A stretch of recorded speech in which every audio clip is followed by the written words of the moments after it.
Hi, this is your English Miss. I'm here to help you to prepare for IELTS exam. IELTS এর full form হচ্ছে international English language testing system.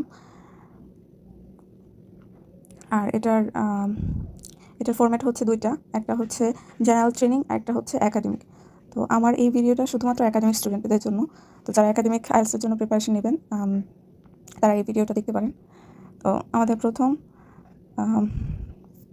IELTS এর total module আছে 4টা। আমাদের প্রথম যে মডিউলটা আছে সেটা হচ্ছে speaking, listening, reading and writing. তো স্পিকিংয়ের টাইম ডিউরেশন হচ্ছে 11 থেকে 20 মিনিট। এই 11 থেকে 20 মিনিটের মধ্যে আপনাকে 3টা পার্টে কোয়েশ্চেন করা হবে। প্রথম পার্ট হচ্ছে ইন্ট্রোডাকশনের সাথে কিছু সার্টেন টপিক নিয়ে প্রশ্ন করা হতে পারে।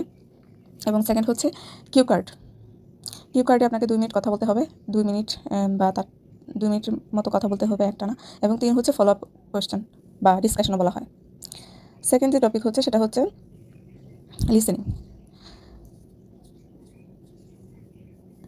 লিসেনিংয়ে আপনাকে টোটাল সময় দেওয়া হবে 40 মিনিটসের মতো, যেখানে 30 মিনিটস অডিও প্লে করা হবে এবং বাকি এক্সট্রা 10 মিনিটস দেওয়া হবে আনসার ট্রান্সফার করার জন্য। 30 মিনিটস একটা অডিও প্লে করা হবে, সেই অডিওতে আপনাকে কোয়েশ্চেন বলা হবে এবং সেই কোয়েশ্চেনে আপনাকে টোটাল 40টা কোয়েশ্চেনের আনসার দিতে হবে। প্রত্যেকটা পার কোয়েশ্চেনে মার্কস থাকবে 1 করে এবং পার্ট থাকবে টোটাল 4টা। একটা জিনিস খেয়াল করতে হবে, আপনাকে কিন্তু 40 মিনিটসের মধ্যে 30 মিনিটস অডিও প্লে করা হবে এবং বাকি 10 মিনিট থাকবে আনসার ট্রান্সফারের জন্য। সুতরাং প্রথম 30 মিনিটে আপনি শুধু প্রশ্ন সলভ করবেন এবং সলভ করে প্রশ্নের মধ্যে উত্তর লিখে ফেলবেন এবং বাকি 10 মিনিট দেওয়া হবে, সেই 10 মিনিটের মধ্যে আনসার ট্রান্সফার করতে হবে, আনসার শিট দেওয়া হবে আলাদা আনসার শিটে।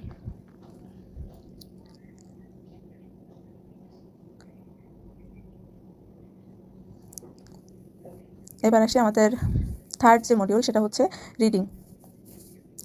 রিডিং মডিউলের সময় দেওয়া হবে মোট 60 মিনিট অথবা 1 ঘন্টা। কোয়েশ্চেন থাকবে 40টা, মার্কস থাকবে 40, পার কোয়েশ্চেন মার্কস থাকবে 1 করে। টোটাল পার্ট থাকবে 3টা পার্টে আপনাকে 3টা প্যাসেজ দেওয়া হবে, প্যাসেজ অনেক লম্বা 3টা প্যাসেজ দেওয়া হবে। এই জায়গায় একটা জিনিস ভালো করে খেয়াল করবেন, আপনাকে কিন্তু আনসার ট্রান্সফরমেশনের জন্য আলাদা কোনো সময় দেওয়া হবে না, এক্সট্রা কোনো সময় দেওয়া হবে না। আপনাকে এই 60 মিনিটের মধ্যেই 40টা প্রশ্নের উত্তর যখন আপনি সলভ করবেন তখন সাথে সাথে আনসার শিটে ট্রান্সফার করতে হবে। লিসেনিংয়ে যেভাবে আলাদা 10 মিনিট দেওয়া হয়, রিডিংয়ে কিন্তু সেভাবে আলাদা 10 মিনিট আনসার ট্রান্সফারের জন্য দেওয়া হবে না। আপনাকে টোটাল 1 ঘন্টা দেওয়া হবে, 1 ঘন্টার মধ্যেই সলভ করতে হবে এবং এই 1 ঘন্টার মধ্যে সলভ করেই সাথে সাথে আনসার ট্রান্সফার করে ফেলতে হবে আনসার শিটে।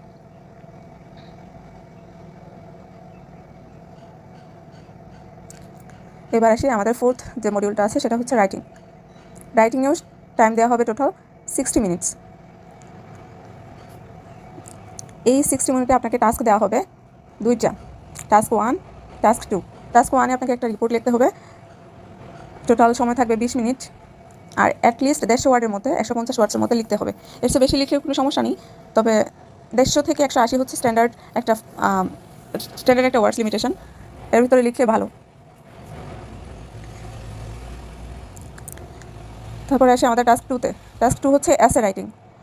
এখানে আপনি সময় পাবেন টোটাল 40 মিনিটস এবং আপনার ওয়ার্ড লিমিটেশন হচ্ছে অ্যাটলিস্ট আপনাকে 250টা ওয়ার্ডস লিখতে হবে।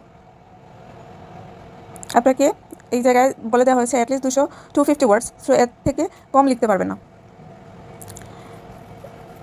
এই হচ্ছে আমাদের আইএলটিএসের টোটাল 4টা মডিউল, স্পিকিং, লিসেনিং, রিডিং এবং রাইটিং। 4টা মডিউলের ডিটেলস এখানে লিখে দেওয়া হলো। আমাদের আজকের ভিডিওটা ছিল আইএলটিএসের ইন্ট্রোডাকশন। তো আপনাদেরকে স্পিকিং, লিসেনিং, রিডিং, রাইটিংয়ের সাধারণ একটা ধারণা দেওয়া হলো, কী থাকবে, সময় কত, মার্কস কত, স্কোর কত, এটা একটা ধারণা দেওয়া হলো।